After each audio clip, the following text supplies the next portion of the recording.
jadi pengusaha itu pertama niat yang lurus, niat istilahnya bismillah lah untuk benar-benar ingin berusaha mencari nafkah atau mencari menjemput rezeki. Kemudian yang kedua, jangan patah semangat. Jadi jangan patah semangat itu artinya apa? Artinya ketika nanti ada jualan pertama tidak laris, kemudian kadang laris, kadang tidak laris, yaitu sabar aja terus jalankan. Itu godaan pertama itu biasanya seperti itu. Jadi kalau kita bisa melangkahi itu, melewati itu, insya Allah berhasil.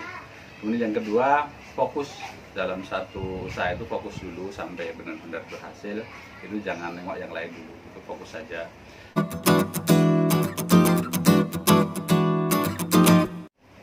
Assalamualaikum warahmatullahi wabarakatuh.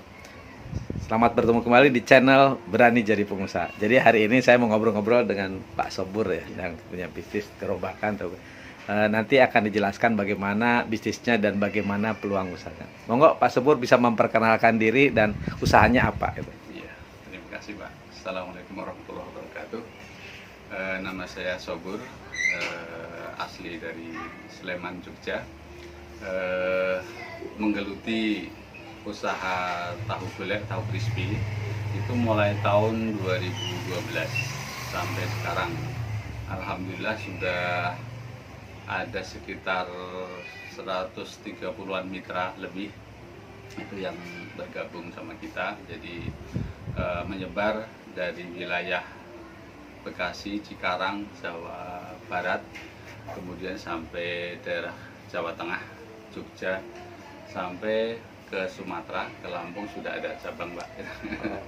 Itu untuk menjadi mitra sangat mudah karena modalnya tidak begitu mahal. Untuk menjadi mitra tahu golek itu ada 3 kemitraan, Pak. Ada 3 paket kemitraan. Yang pertama itu modal 10 juta, itu sudah mendapatkan 1 paket lengkap. Itu gerobak, kemudian alat-alat lengkap, penggorengan lengkap termasuk kompor gas segala macam, kemudian dapat bahan baku untuk hari pertama. Itu kemudian nanti di training cara menggoreng, cara mengaduk tepung itu sampai bisa. Kemudian paket yang kedua itu paket non gerobak. Jadi kalau misalkan saudara-saudara punya gerobak sendiri yang belum dipakai atau sudah tidak terpakai, bisa dimanfaatkan daripada bikin gerobak baru. Itu tinggal nanti kita kasih banner sama dengan nama tahu golek. Kemudian alat-alat dari kita itu 7 juta, itu alat-alat kita kasih, kemudian bahan baku untuk hari pertama. Kemudian yang ketiga paket non gerobak non alat, jadi mitra beli alat dan gerobak sendiri, istilahnya menyiapkan alat dan gerobak sendiri. Nanti dari kita bahan baku untuk hari pertama, kemudian sertifikat halal dan dinkes dari PIRT. Kemudian singkat usaha tahu golek ini saya rintis dulu. Awalnya saya goreng sendiri selama berapa bulan itu, kemudian rame, berkembang, kemudian ada karyawannya, kemudian berkembang lagi, ada mitra bikin beberapa lagi, kemudian banyak mitra yang gabung, akhirnya jadi banyak, kemudian saya sudah tidak lagi goreng lagi, jadi sudah sudah ada karyawan yang ikut goreng. Kemudian untuk menjadi mitra tahu golek itu syaratnya yang penting niat untuk usaha, niat untuk berani usaha. Ya, kemudian kedua punya lokasi yang bagus, lokasi yang strategis, yang jelas tidak boleh berdekatan dengan mitra yang sudah ada, dengan mitra sesama tahu golek, karena nanti untuk menjaga pangsa pasar mereka agar tidak rebutan. Itu kemudian sangat mudah untuk cara jualannya, jadi cara operasionalnya sangat mudah. Jadi tinggal goreng, sudah kita kasih tepung bumbu racik, istilahnya sudah diracik di situ, tinggal ngasih air saja, kemudian tinggal goreng tahunya. Jadi mungkin itu Pak yang sedikit saya bisa jelaskan, nanti bisa ditanyakan yang perlu. Pak Sobur itu kan sudah dari 2012 ya mulainya. Nah, itu bagaimana yang Pak Sobur jalanin? Tadi kan kalau orang mau bermitra biasanya tanya tuh balik modalnya berapa bulan. Nah, tadi dengan kemitraan yang ada 10, ada juga 7 juta, 6 juta. ada juga 6 juta. Iya. Nah, itu pengalaman Pak Sobur yang sekarang sudah dijalanin sendiri, bagaimana dari segi omset dan dari segi keuntungan. Oh iya. Untuk omset itu tergantung dari masing-masing lapak, Pak. Masing-masing lapak berbeda. Kalau tempatnya bagus, kemudian rame, itu insya Allah dalam waktu 1 sampai 2 bulan sudah bisa balik modal. Itu jadi kalau misalkan penjualannya bisa rame seperti lapak yang pertama ini, lapak tahu golek di Perumahan BCL itu, lapak pertama itu berdiri sekitar tahun 2012, itu sampai sekarang alhamdulillah eksis. Kemudian penjualannya kalau di nilai dulu balik modalnya itu sekitar 1 bulan sudah balik modal dari alat-alat. Nah, pertama dulu saya bikin itu berdua, Pak. Sebelumnya tahu golek itu saya bikin usaha peracikan. Jadi peracikan pakai gerobak tahu golek juga. Itu selama sekitar 3 bulan atau 4 bulan. Itu pas berhentinya peracikan itu karena ayam naik, bulan puasa tuh ayam naik tinggi, terus kita nggak bisa jual lagi, jadi terus berhenti. Kemudian saya ganti lagi dengan usaha lain sampai beberapa kali ganti produk gitu, Pak. Terus akhirnya ketemu tahu golek ini, alhamdulillah sampai sekarang di jalan. Nah, untuk yang misalkan habis goreng tiap hari itu bisa habis 1000 pieces, itu ya balik modal sekitar 2 bulanan, Pak. 2 bulanan balik modal. Itu di harga jual berapa, Pak Heru? Harga 500. 500. Nah, kalau rata-rata per hari berapa pieces ininya? Terendahnya berapa, paling ramainya berapa? Atau rata-ratanya Kalau berapa? yang terendah itu ada yang sekitar 500 pieces, 550 pieces.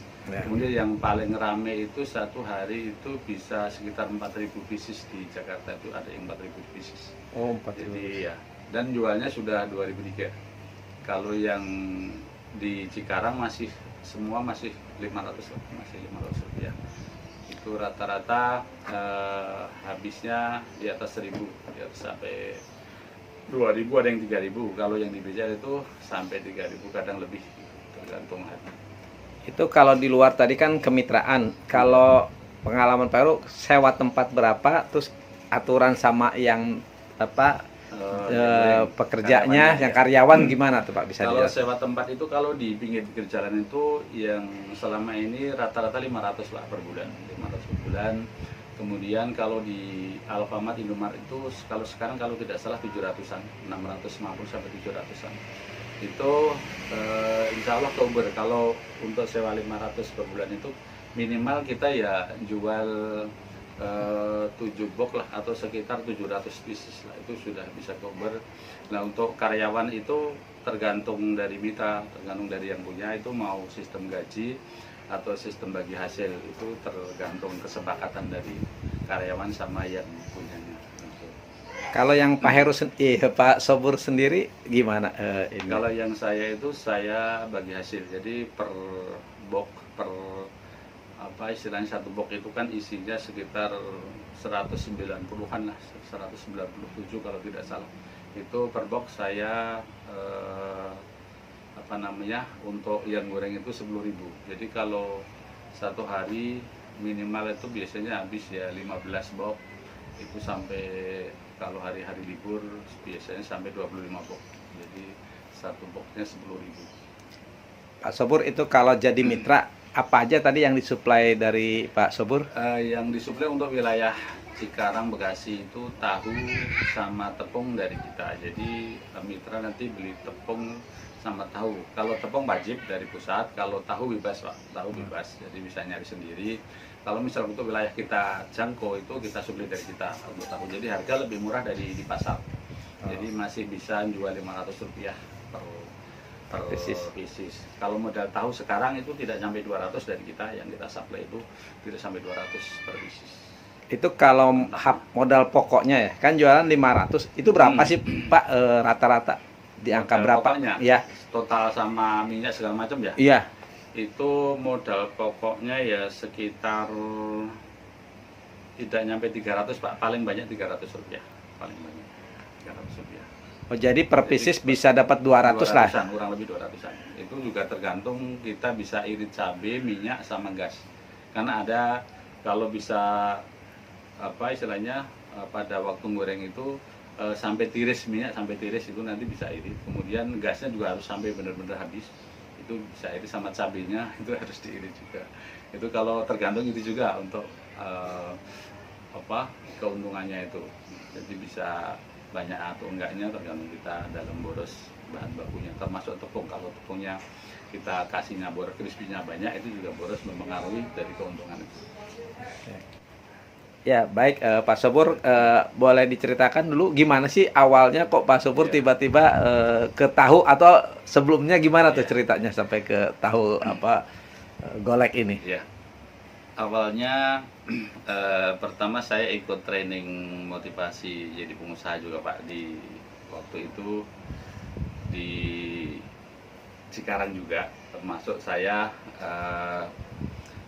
bertiga, Pak Budi sama Pak Ali Asigen, orang Cikarang baru juga, itu yang termasuk modal bikin gerobak.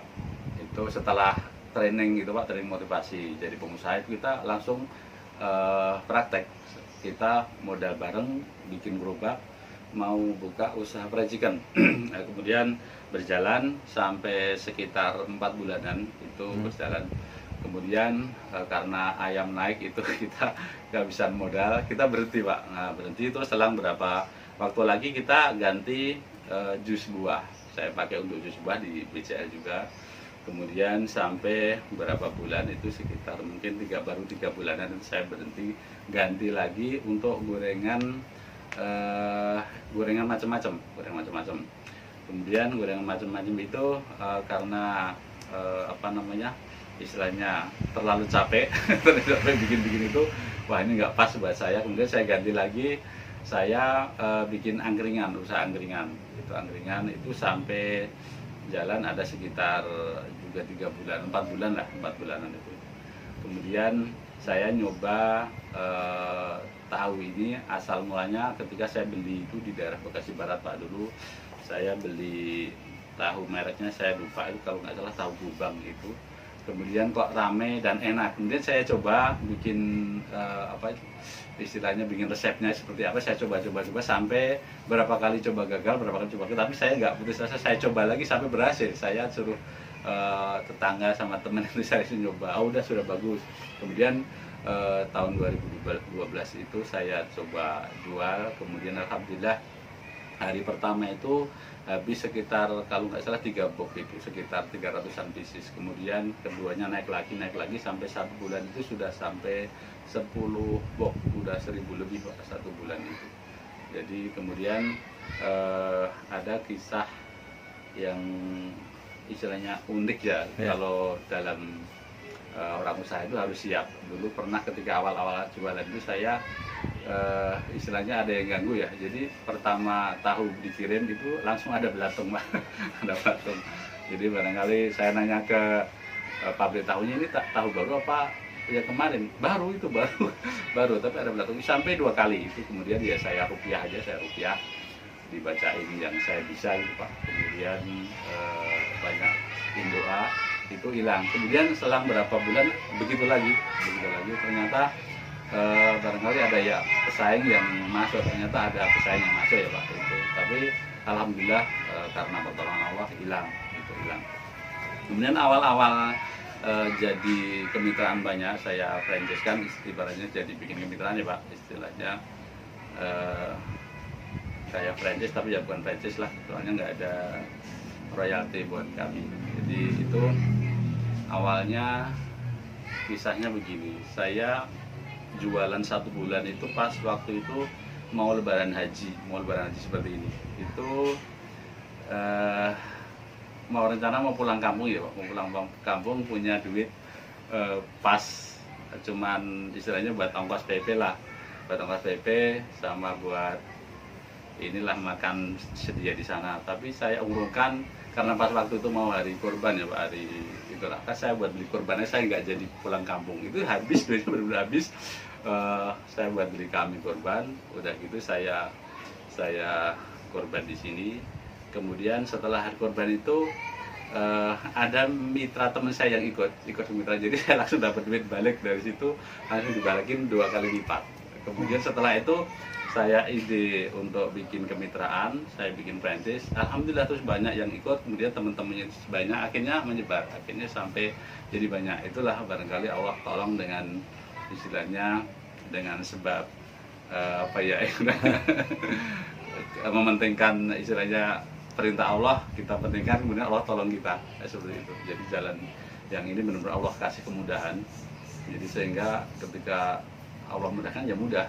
Itu bukan karena istilahnya kepintaran kita dalam mengolah ini dan itu, tidak, itu karena Allah mudahkan. Kemudian sampai sekarang masih eksis dan alhamdulillah tambah banyak yang ikut. Itu barangkali seperti itu, Pak. Ya Pak Sobur, tadi kan perjalanan usahanya atau idenya kan pertama dari pelatihan gitu kan, terus mulai nyoba beberapa usaha sampai ketemu tahu golek lah.